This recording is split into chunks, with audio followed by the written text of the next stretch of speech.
Hello, Harry Potter and the Philosopher's Stone. We were up to chapter 14, Norbert the Norwegian Ridgeback, dragon of course. Now last time my Chromebook, for some reason unknowns to me, cut off the end of the paragraph I was reading, so we're going to backtrack to the bit where Ron writes to his brother Charlie, who's out in Romania, to ask him to help deal with Hagrid's dragon, or kind of look after him, or something along those lines. Okay. The following week dragged by. Wednesday night found Hermione and Harry sitting alone in the common room, long after everyone else had gone to bed. The clock on the wall had just chimed midnight when the portrait hole burst open. Ron appeared out of nowhere as he pulled off Harry's invisibility cloak. He had been down at Hagrid's hut, helping him feed Norbert, who was now eating dead rats by the crate. "It bit me," he said, showing them his hand, which was wrapped in a bloody handkerchief. "I'm not going to be able to hold a quill for a week. I tell you, that dragon's the most horrible animal I've ever met. But the way Hagrid goes on about it, you'd think it was a fluffy little bunny rabbit. When it bit me, he told me off for frightening it. When I left, he was singing it a lullaby." There was a tap on the dark window. "It's Hedwig," said Harry, hurrying to let her in. "She'll have Charlie's answer." The three of them put their heads together to read the note. "Dear Ron, how are you? Thanks for the letter. I'd be glad to take the Norwegian Ridgeback, but it won't be easy getting him here. I think the best thing will be to send him over with some friends of mine who are coming to visit me next week. Trouble is, they mustn't be seen carrying an illegal dragon. Could you get the Ridgeback up the tallest tower at midnight on Saturday? They can meet you there and take him away while it's still dark. Send me an answer as soon as possible. Love, Charlie." They looked at each other. "We've got the invisibility cloak," said Harry. "It shouldn't be too difficult. I think the cloak's big enough to cover two of us and Norbert." It was a mark of how bad the last week had been that the other two agreed with him. Anything to get rid of Norbert and Malfoy. There was a hitch. By next morning, Ron's bitten hand had swollen to twice its usual size. He didn't know whether it was safe to go to Madame Pomfrey. Would she recognise a dragon bite? By the afternoon, though, he had no choice. The cut had turned a nasty shade of green. It looked as if Norbert's fangs were poisonous. Harry and Hermione rushed up to the hospital wing at the end of the day to find Ron in a terrible state, in bed. "It's not just my hand," he whispered. "Well, that feels like it's about to fall off. Malfoy told Madame Pomfrey he wanted to borrow one of my books so he could come and have a good laugh at me. He kept threatening to tell her what really bit me. I've told her it was a dog, but I don't think she believes me. I shouldn't have hit him at the Quidditch match. That's why he's doing this." Harry and Hermione tried to calm Ron down. "It'll all be over at midnight on Saturday," said Hermione. But this didn't soothe Ron at all. On the contrary, he sat bolt upright and broke into a sweat. "Midnight on Saturday," he said in a hoarse voice. "Oh no, oh no. I've just remembered. Charlie's letter was in that book Malfoy took. He's going to know we're getting rid of Norbert." Harry and Hermione didn't get a chance to answer. Madame Pomfrey came over at that moment and made them leave, saying Ron needed to sleep.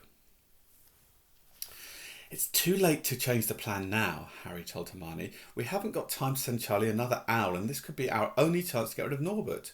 We'll have to risk it. And we have got the invisibility cloak. Malfoy doesn't know about that." They found Fang the boarhound sitting outside with a bandaged tail when they went to tell Hagrid, who opened a window to talk to them. "I won't let you in," he puffed. "Norbert's such a tricky stage. Nothing I can't handle." When they told him about Charlie's letter, his eyes filled with tears, although that might have been because Norbert had just bitten him on the leg. "Ah! All right, he only got my boot, just playing. He's only a baby after all." The baby banged its tail on the wall, making the windows rattle. Harry and Hermione walked back to the castle, feeling Saturday couldn't come quickly enough. They would have felt sorry for Hagrid when the time came for him to say goodbye to Norbert if they hadn't been so worried about what they had to do. It was very dark, and it was a cloudy night. They were a bit late arriving at Hagrid's hut because they'd had to wait for Peeves to get out of their way in the entrance hall, where he'd been playing tennis against the wall. Hagrid had Norbert packed and ready in a large crate. "He's got lots of rats and some brandy for the journey," said Hagrid in a muffled voice, "and I packed his teddy bear in case he gets lonely." From inside the crate came ripping noises that sounded to Harry as though Teddy was having his head torn off. "Bye-bye, Norbert," Hagrid sobbed as Harry and Hermione covered the crate with the invisibility cloak and stepped underneath it themselves. "Mummy will never forgive you. Well, Mummy will never forget you." How they managed to get the crate back up to the castle they never knew. Midnight ticked nearer as they heaved Norbert up the marble staircase in the entrance hall and along the dark corridors. Up another staircase, then another. Even one of Harry's shortcuts didn't make the work much easier. Nearly there, Harry panted as they reached the corridor beneath the tallest tower. Then a sudden movement ahead of them made them almost drop the crate. Forgetting that they were already invisible, they shrank into the shadows, staring at the dark outlines of two people grappling with each other 10 feet away. A lamp flared. Professor McGonagall, in a tartan dressing gown and a hairnet, had Malfoy by the ear. "Detention," she shouted, "and 20 points from Slytherin. Wandering around in the middle of the night, how dare you?" "You don't understand, Professor. Harry Potter's coming. He's got a dragon." "What utter rubbish. How dare you tell such lies? Come on, I shall see Professor Snape about you, Malfoy." The steep spiral staircase up to the top of the tower seemed the easiest thing in the world after that. Not until they'd stepped out into the cold night air did they throw off the cloak, glad to be able to breathe properly again. Hermione did a sort of jig. "Malfoy's got detention. I could sing." "Don't," Harry advised her. Chuckling about Malfoy, they waited, Norbert thrashing about in his crate. About 10 minutes later, 4 broomsticks came swooping down out of the darkness. Charlie's friends were a cheery lot. They showed Harry and Hermione the harness they'd rigged up so they could suspend Norbert between them. They all helped buckle Norbert safely into it, and then Harry and Hermione shook hands with the others and thanked them very much.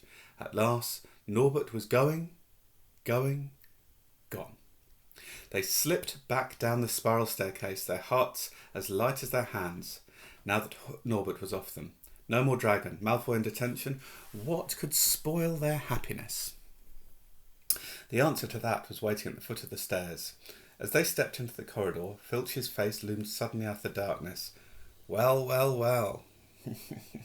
We are in trouble." They'd left the invisibility cloak on top of the tower. Chapter 15. The Forbidden Forest. Things couldn't have been worse. Filch took them down to Professor McGonagall's study on the first floor, where they sat and waited without saying a word to each other.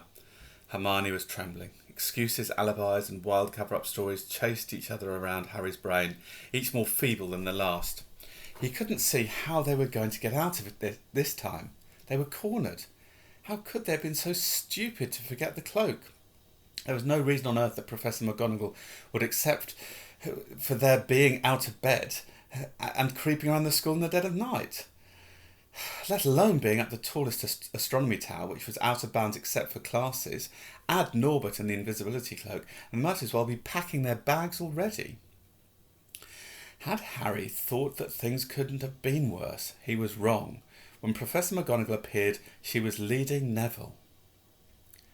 "Harry," Neville burst out the moment he saw the other two, "I was trying to find you to warn you. I heard Malfoy saying he was going to catch you. He said you had a drag..." Harry shook his head violently to shut Neville up, but Professor McGonagall had seen. She looked more likely to breathe fire than Norbert as she towered over the three of them. "I would never have believed it of any of you. Mr. Filch says you were up the astronomy tower. It's 1 o'clock in the morning. Explain yourselves." It was the first time Hermione had ever failed to answer a teacher's question. She was staring at her slippers, as still as a statue. "I think I've got a good idea of what's been going on," said Professor McGonagall. "It doesn't take a genius to work it out. You fed Draco Malfoy some cock and bull story about a dragon, trying to get him out of bed and into trouble. I've caught him already. And I suppose you think it's funny that Longbottom here heard the story and believed it too." Harry caught Neville's eye and tried to tell him without words that this wasn't true, because Neville was looking stunned and hurt. Poor blundering Neville. Harry knew what it must have cost him to try and find them in the dark to warn them. "I'm disgusted," said Professor McGonagall. 4 students out of bed in one night. I've never heard of such a thing before. You, Miss Granger, I thought you had more sense. As for you, Mr. Potter, I thought Gryffindor meant more to you than this. All 3 of you will receive detentions. Yes, You too, Mr. Longbottom. Nothing gives you the right to walk around school at night, especially these days. It's very dangerous. And 50 points will be taken from Gryffindor. 50? Harry gasped. They would lose the lead. The lead he'd won in the last Quidditch match. 50 points each, said Professor McGonagall, breathing heavily through her long pointed nose. Professor, please, you can't. Don't tell me what I can and can't do, Potter. Now, get back to bed, all of you. I've never been more ashamed of Gryffindor students. 150 points lost. That put Gryffindor in last place. In one night, they'd ruined any chance Gryffindor had had for the House Cup. Harry felt as though the bottom had dropped out of his stomach. How could they ever make up for this? Harry didn't sleep all night. He could hear Neville sobbing into his pillow for what seemed like hours. Harry couldn't think of anything to say to comfort him. He knew Neville, like himself, was dreading the dawn. What would happen when the rest of Gryffindor found out what they'd done? At first, Gryffindors passing the giant hourglasses that recorded the house points next day thought there'd been a mistake. How could they suddenly have 150 points fewer than yesterday? And then the story started to spread. Harry Potter, the famous Harry Potter, their hero of 2 Quidditch matches, had lost them all those points, him and a couple of other stupid first years. From being one of the most popular and admired people at school, Harry was suddenly the most hated. Even Ravenclaws and Hufflepuffs turned on him because everyone had been longing to see Slytherin lose the House Cup. Everywhere Harry went, people pointed and didn't trouble to lower their voices as they insulted him. Slytherin, on the other hand, clapped as he walked past them, whistling and cheering. Thanks, Potter, we owe you one. Only Ron stood by him. They'll forget about all this in a few weeks. Fred and George have lost loads of points in all the time they've been here, and people still like them. They've never lost 150 points in one go, though, have they? Said Harry miserably. Well, no, Ron admitted. It was a bit late to repair the damage, but Harry swore to himself not to meddle in things that weren't his business from now on. He'd had it with sneaking around and spying. He felt so ashamed of himself that he went to Wood and offered to resign from the Quidditch team. Resign? Wood thundered. What good will that do? How are we going to get any points back if we can't win at Quidditch? But even Quidditch had lost its fun. The rest of the team wouldn't speak to Harry during practice, and if they had to speak about him, they called him the Seeker. Hermione and Neville were suffering too. They didn't have as bad a time as Harry because they weren't as well known, but nobody would speak to them either. Hermione had stopped drawing attention to herself in class, keeping her head down and working in silence. Harry was almost glad that the exams weren't far away. All the revision he had to do kept his mind off his misery. He, Ron and Hermione kept to themselves, working late into the night, trying to remember the ingredients in complicated potions, learn charms and spells off by heart, memorise the dates of magical discoveries and goblin rebellions. About a week before the exams were due to start, Harry's new resolution not to interfere in anything that didn't concern him was put to an unexpected test. Walking back from the library on his own one afternoon, he heard somebody whimpering from a classroom up ahead. As he drew closer, he heard Quirrell's voice. No, not again, please. It sounded as though someone was threatening him. Harry moved closer. All right. He heard Quirrell sob. Next second, Quirrell came hurrying out of the classroom, straightening his turban. He was pale and looked as though he was about to cry. He strode out of sight. Harry didn't think Quirrell had even noticed him. He waited until Quirrell's footsteps had disappeared, then peered into the classroom. It was empty, but a door stood ajar at the other end. Harry was halfway towards it before he remembered what he had promised himself about not meddling. All the same, he'd have gambled 12 Philosopher's Stones that Snape had just left the room, and from what Harry had just heard, Snape would be walking with a new spring in his step. Quirrell seemed to have given in at last. Harry went back to the library, where Hermione was testing Ron on astronomy.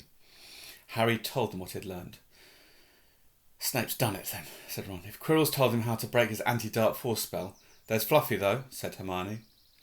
Maybe Snape's found out how to get past him without asking Hagrid, said Ron, looking up at the thousands of books surrounding them. I bet there's a book somewhere here telling you how to get past a giant three-headed dog. So what do we do, Harry? The light of adventure was kindling again in Ron's eyes, but Hermione answered before Harry could. Go to Dumbledore. That's what we should have done ages ago. If we try anything ourselves, we'll be thrown out for sure. But we've got no proof, said Harry. Quirrell's too scared to back us up. Snape's only got to say he doesn't know how the troll got in at Halloween, and then he was nowhere near the third floor. Who do you think they'll believe, him or us? It's not exactly a secret we hate him. Dumbledore will think we've made it up to get him sacked. Filch wouldn't help us if his life depended on it. He's too friendly with Snape. And the more students get thrown out, the better, he'll think. And don't forget, we're not supposed to know about the stone or Fluffy. That will take a lot of explaining. Hermione looked convinced, but Ron didn't. If we just do a bit of poking around. No, said Harry flatly. We've done enough poking around. He pulled a map of Jupiter towards him and started to learn the names of its moons. We'll stop there.